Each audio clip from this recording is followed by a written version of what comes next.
The political victory in this ayah is that for the first time, the Quraysh, who up until now, what did they consider the Muslims?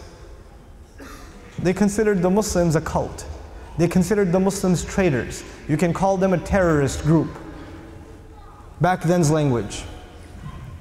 But now they are signing a treaty with the Muslims, which means the Quraysh have accepted the might and the muscle and the power of the Muslims, and Allah made them accept the power of the Muslims even when the Muslims didn't have weapons in their hands. They did not accept the might of the Muslims in Ahzab. They did not accept the might of the Muslims in Badr, not in Uhud, not in Ahzab, but they accepted the power of the Muslims when Muslims came in Ihram. I need you to understand that. Power is not about weapons. Power is not about weapons. In this ayah, the way we think of when will the kafir understand the power of the Muslim, when will they recognize the power of the Muslim, we have an emotional thought about that. But the seerah and the Quran have such a deeper understanding of this issue. They have such a powerful, it's such a powerful reality that the Quraysh had to sign this treaty. Now all of Arabia, the rest of the tribes, they don't like Quraysh. You remember why they don't like Quraysh? Because they made them go all the way to Ahzab. Now, all of Quraysh, all of the tribes see, yo, the Quraysh, they were going to kill the Muslims 6 months ago, and now they're ready to sign a treaty. These Muslims are powerful, man. Yeah, these Muslims are serious. They're even more powerful than who? Than Quraysh.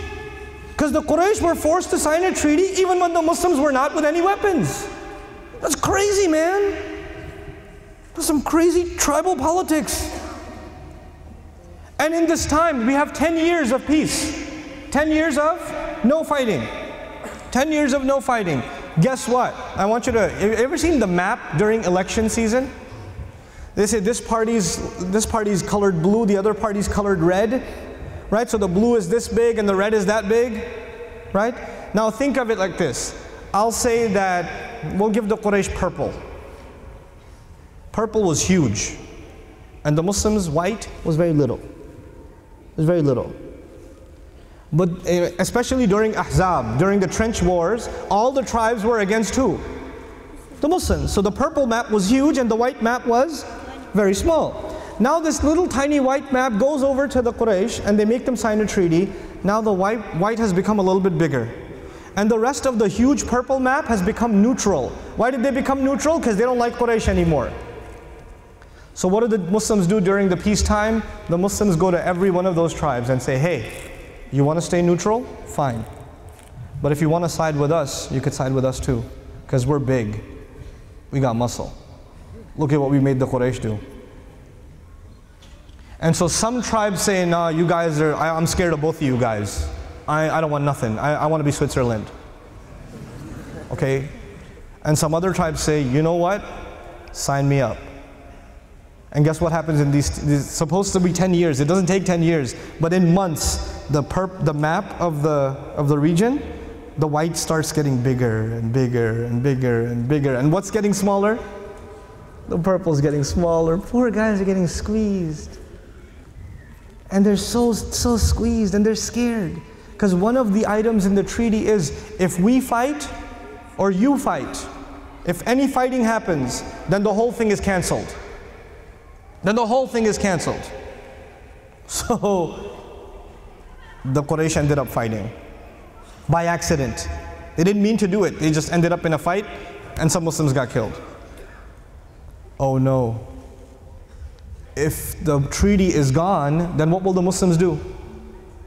Take over. And now that the white is huge and the purple is tiny, they have no power left. So Abu Sufyan, who's not a Muslim, who's one of the great leaders of Quraysh, has to now come to Medina. He has to come to Medina. Imagine, they used to consider them insects. They considered them nothing. Now they have to come to Medina and he has to go make a meeting with Rasulullah ﷺ. So he goes to the house of Rasulullah ﷺ. And by the way, his daughter is married to Rasulullah ﷺ. So he goes into the house, he sees his daughter, he goes inside, he's about to sit down. She says, Dad, wait a second. and she rolls up the mat. Now you can sit on the floor. And he says, excuse me? Am I too good for this mat? Or is this mat too good for me? She says, well, actually that's the Rasul Sallallahu Alaihi Wasallam's mat, it's too good for you. Dang. Now he's already been told, well, what is he going to negotiate now? His own daughter just kind of put him in his place. You know, and this is, you don't treat an ambassador like that. Imagine an ambassador comes to your government, it comes to the, Parliament House, and they say, you're about to sit on a chair? They move the chair. Please sit on the floor. That's insult, isn't it? That means this ambassador has no respect with us. You are nothing to us now. You used to think we are nothing, now we think you are nothing. So he has no room to negotiate. He's begging and pleading, please don't attack us, please, sorry, we made a mistake. I know the treaty is cancelled, but can you please renew the treaty? Please, please, please, please. And the Muslims say what? No. And we go and we make Hajj and we make it peacefully. We don't take weapons, we just go make Hajj and we conquer Makkah without a single weapon. We just conquer Makkah. But all of that happened the day the Muslims were frustrated and they couldn't fight and their anger was high and they said, come on, let's get the revenge for Uthman. And they said, come on, let's just make Hajj. Come on, we're right there with the enemy. Allah is with us, let's just go fight them. Why are we accepting these insulting negotiations against the kuffar? We should take the kuffar on. Allah is with us, the angels are with us. Let's do this right now. That is the time where Allah would calm them down and they would listen to Rasulullah sallallahu alaihi wasallam and they would learn to back off. Because just within that year, you won't have to pick up any arms. You're just going to walk right in. And that all of that began with the first domino that fell was Hudaybiyah, the Treaty of Hudaybiyah. And Allah sums all of that up with one ayah, Inna fatahna laka fatham mubina. We have given you, clearly, for you we have given a special kind of victory. We have given a special kind of victory. Wallahi, I tell you something. In Arabic, Inna fatahna fathan mubinan laka is expected. The jar majroor is supposed to be at the end, the grammar. When you make it muqaddam, it actually becomes mukhtas, which means, especially for you, we have given a clear victory. You know what that means? This is the last few comments I have for you. These are just, again, this is not the full lecture on this subject. These are just the thoughts I have thus far. Inshallah ta'ala, make dua, I'm able to complete this study and do something comprehensive, because personally I believe Muslims need to understand Surah Al-Fath very, very clearly, because this is the surah of victory, and I personally believe there's a lot of confusion among us what victory means. Is salat time already, or? Hana waqt salam? Ladina waqt? Okay, okay. So one last thing about Inna fatahna laka fatham mubina. How do countries win in wars? By bombing, by killing, by war, by overpowering the forces, by sending tanks into the city. Isn't that how they win wars? And even when they take over, if a military takes over a country, does that necessarily mean that the people that live inside that country have given up? Has it happened in the world today that there's a military from another country, it takes over, it's invaded, but the people have not accepted it? Does that happen? So you cannot call that a clear victory. It's a military victory, but it's not a victory of the hearts of the people. It's not even a complete military victory. It's not a victory in every sense of the word. It's maybe just a victory against the army, but not a victory against the people. It's not, in every sense of the word. You understand? So it's very difficult to say in wars that a victory is absolutely clear. You get me?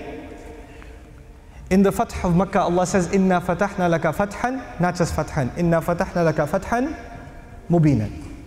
It's going to be clear.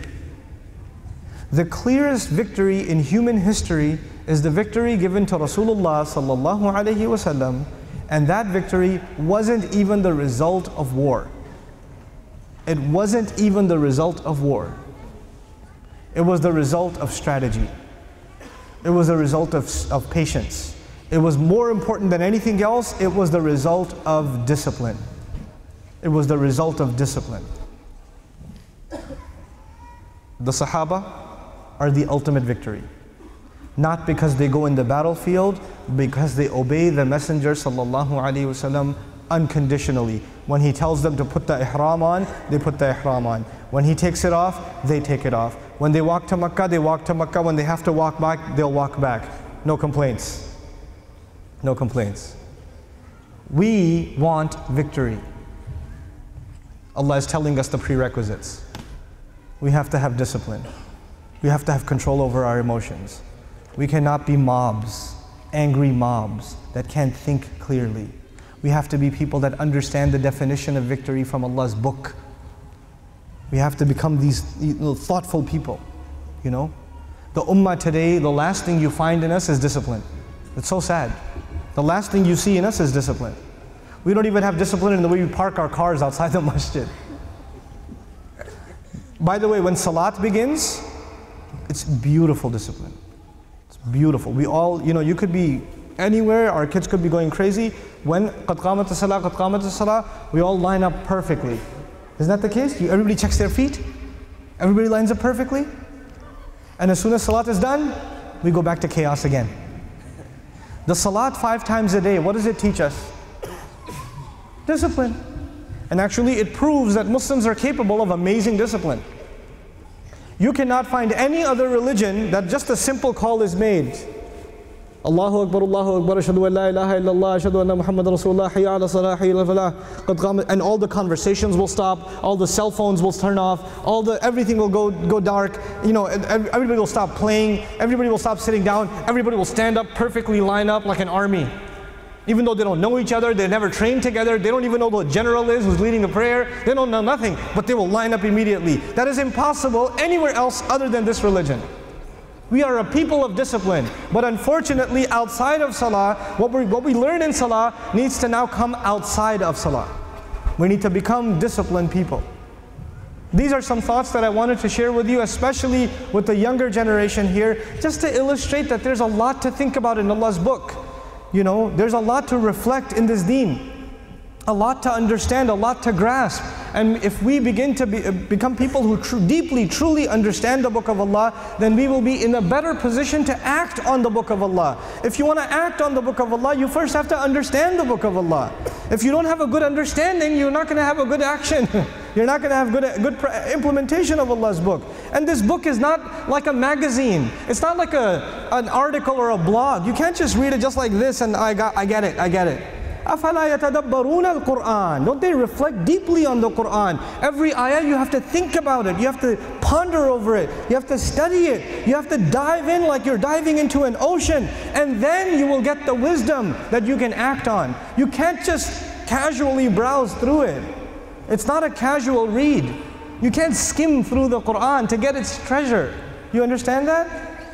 We unfortunately today, we have a very shallow appreciation of the Qur'an. We have to change that in our culture. We have to become a culture of people that celebrate tadabbur in the Qur'an, tafakkur in the Qur'an, ta'allum of the Qur'an, studying tafsir of the Qur'an in depth, studying its language in depth, understanding it and pondering over it and discussing it in depth, so that we can all act on it in the way that we're supposed to act on it. That is my dua for this ummah. That may Allah Azza wa Jal really make us a people that are connected with His book the way we're supposed to be connected. That understand it in the most pure, the most refined way, in the way it was supposed to be understood. May Allah Azza wa Jal make us a people of the Qur'an that don't take it, don't become lax in regards to it. The month of the Qur'an is still fresh in our hearts. We just came out of Ramadan.